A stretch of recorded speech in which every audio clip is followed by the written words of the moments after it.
Welcome guys, welcome to my channel. मैले आज तपाईँहरूलाई भनेर 100% क्वालिटी दिन्छु भनेर ब्याक्यामाराबाट भिडियो बनाइरहेको छु।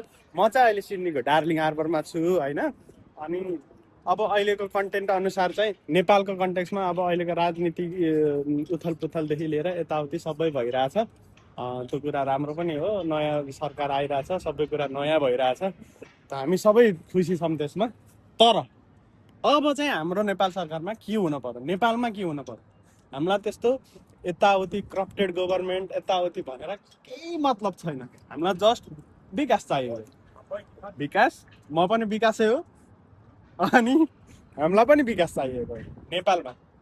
अब हामी अहिले त विदेश छौँ, अहिले विदेश भए तापनि नेपाल आउँदाखेरि चाहिँ हामीलाई त्यस्तो हुनु पर्यो कि बागमतीमा यत्तिको फेरि चाहिँ चढेर ओहोरदोहोर हुनु पर्यो कि। ल हेर्नु यस्तो छ। यो हामी चाहिँ अहिले डार्लिङ हार्बरमा छौँ, ठ्याक्कै डार्लिङ हार्बरै भन्छ।